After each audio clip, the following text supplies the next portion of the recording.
PM কিষাণৰ new এটা update লৈ আহিছোঁ। সেইটো আপডেট হ'ল আপোনালোকে যদি PM কিষাণৰ কাৰণে নতুনকৈ আবেদন কৰিছে, আপোনালোকে এতিয়াও EKYC কৰা নাই, কেনেকৈ আপোনালোকে PM কিষাণৰ EKYC কৰিব আৰু যদি আপোনালোকে EKYC কৰিছে, কেনেকৈ আপোনালোকে PM কিষাণৰ লিষ্ট চেক কৰিব। মই আজি এইটো ভিডিঅ'ত PM কিষাণৰ A to Z সম্পূৰ্ণ প্ৰচেছ ষ্টেপ বাই ষ্টেপ দেখুৱাই দি আছোঁ। যদি আপোনালোকে এতিয়াও PM কিষাণৰ পইচা লাভ কৰা নাই, কি কৰিলে আপোনালোকে PM কিষাণৰ পইচা লাভ কৰিব, মই আজি এইটো ভিডিঅ'ত A to Z সম্পূৰ্ণ প্ৰচেছ ষ্টেপ বাই ষ্টেপ দেখুৱাই দি আছোঁ। আপোনালোকে জানিবলৈ হ'লে ভিডিঅ'টো সম্পূৰ্ণকৈ চাই ল'ব, স্কিপ নকৰাকৈ। আৰু যদি আপোনালোকে মোৰ চেনেলত নিউ হয়, মোৰ চেনেলটো ছাবস্ক্ৰাইব কৰি ৰাখি দিব। এতিয়া আপোনালোকে PM কিষাণৰ অফিচিয়েল ৱেবছাইটত আহি যাব। মই কিন্তু আপোনাৰ সুবিধাৰ কাৰণে ৱেবছাইটৰ লিংকটো মোৰ ডিছক্ৰিপশ্যনত দি দিছোঁ। আপোনালোকে ডাইৰেক্ট ক্লিক কৰি ফাৰ্ষ্ট এইটো ৱেবছাইটত আহি যাব। অহাৰ পিছত আপোনালোকে ফাৰ্ষ্ট ইয়াত আপোনাৰ ব্ৰাউজাৰটো ডেস্কটপ ছাইড কৰি ল'ব। এতিয়া আপোনালোকে অলপমান তলত আহি যাব। যদি আপোনালোকে PM কিষাণৰ কাৰণে আবেদন কৰিছে আৰু আপোনালোকৰ লিষ্টত নাম আহিছে, আপোনালোকে এতিয়াও EKYC কৰা নাই, ইয়াত চাব 1 নম্বৰত দিয়া আছে EKYC। আপোনালোকে EKYC ক্লিক কৰি আপোনাৰ ইয়াত EKYCটো কৰি ল'ব। EKYCটো কেনেকৈ কৰিব, যিটো আপোনাৰ আধাৰ কাৰ্ডত ফোন নম্বৰ দিয়া আছে, ইয়াত আপোনালোকে EKYC ক্লিক কৰিব। তাৰপিছত ইয়াত আপোনালোকে আধাৰ কাৰ্ড নম্বৰটো বহাই দি আপোনালোকে EKYCটো কৰি ল'ব।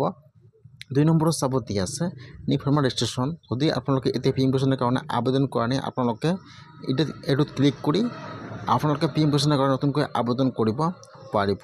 আৰু আপোনালোকে ইয়াৰ পৰা চাব পাৰিব যে আপোনালোকৰ PM কিষাণটো ছাকচেছফুল হৈছে নে হোৱা নাই। ইয়াত কিন্তু বহুতো অপশ্যন দিয়া আছে। ফাৰ্ষ্ট দিয়া আছে EKYC, 2 নম্বৰত চাব দিয়া আছে নিউ ফাৰ্মাৰ ৰেজিষ্ট্ৰেশ্যন। তলত আহি যাব। যদি আপোনালোকে এতিয়াও PM কিষাণৰ লিষ্টটো চোৱা নাই যে আপোনাৰ লিষ্টত নামটো আহিছে নে অহা নাই, 6 নম্বৰত চাব দিয়া আছে বেনিফিচিয়াৰী লিষ্ট। যদি আপোনালোকে PM কিষাণৰ কাৰণে নতুনকৈ আবেদন কৰিছে আৰু আপোনালোকে এতিয়াও PM কিষাণৰ লিষ্টটো চোৱা নাই যে আপোনাৰ লিষ্টত নামটো আহিছে নে অহা নাই, তেনেহ'লে আপোনালোকে লিষ্টত ক্লিক কৰি লিষ্টটো চাই ল'ব যে আপোনাৰ লিষ্টত নামটো আহিছে নে অহা নাই। আপোনালোকে ইয়াৰ পৰা PM কিষাণৰ লিষ্টটো চাব পাৰিব।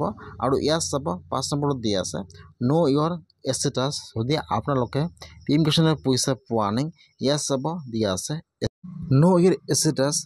আপোনালোকে কিন্তু সেইটো ক্লিক কৰি চাব পাৰিব যে আপোনাৰ একাউণ্টত পইচাটো সোমাইছে নে সোমোৱা নাই।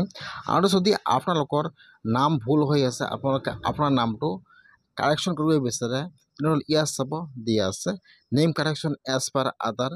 আপোনালোকে সেইটোত ক্লিক কৰি আপোনাৰ নামটো কাৰেকশ্যন কৰি লৈ ল'ব। ইয়াত কিন্তু এইটো ৱেবছাইটত বহুত সুবিধা দিয়া আছে। যদি আপোনালোকে PM কিষাণৰ কাৰণে নতুনকৈ আবেদন কৰিব নোৱাৰে, কেনেকৈ আপোনালোকে PM কিষাণৰ কাৰণে নতুনকৈ আবেদন কৰিব, মই কিন্তু সেইটো ভিডিঅ' অলৰেডি বনাইছোঁ। মই আপোনাৰ সুবিধাৰ কাৰণে ভিডিঅ'ৰ লিংকটো মোৰ ডিছক্ৰিপশ্যনত দি দিছোঁ। আপোনালোকে সেইটো ভিডিঅ' চাই PM কিষাণৰ কাৰণে নতুনকৈ আবেদন কৰিব পাৰিব। আৰু যদি আপোনালোকে PM কিষাণৰ EKYC এতিয়াও কৰা নাই, কেনেকৈ আপোনালোকে PM কিষাণৰ EKYCটো কৰিব, মই সেইটো ভিডিঅ' অলৰেডি বনাইছোঁ। মই আপোনাৰ সুবিধাৰ কাৰণে ভিডিঅ'ৰ লিংকটো মোৰ ডিছক্ৰিপশ্যনত দি দিছোঁ। আপোনালোকে সেইটো ভিডিঅ' চাই PM কিষাণৰ EKYCটো কৰি ল'ব। আৰু যদি আপোনালোকে লিষ্টটো চাব নোৱাৰে, কেনেকৈ আপোনালোকে লিষ্টটো চাব, মই কিন্তু সেইটো ভিডিঅ' অলৰেডি বনাইছোঁ। মই কিন্তু সেইবিলাক ভিডিঅ' আগতে বনাইছোঁ। মই আপোনাৰ সুবিধাৰ কাৰণে ভিডিঅ'ৰ লিংকটো মোৰ ডিছক্ৰিপশ্যনত দি দিছোঁ। আপোনালোকে সেইবিলাক ভিডিঅ' চাই এপ্লাই EKYC লিষ্টটো চেক কৰিব পাৰিব। যদি আপোনালোকে এতিয়াও PM কিষাণৰ পইচা লাভ কৰা নাই, PM কিষাণৰ পইচা আপোনালোকে কেতিয়া লাভ কৰিব আৰু আপোনালোকৰ কি কৰিব লাগিব, নেক্সট ভিডিঅ' আহি আছে। নেক্সট ভিডিঅ'ত সেইটো প্ৰচেছ দেখুৱাই দিম।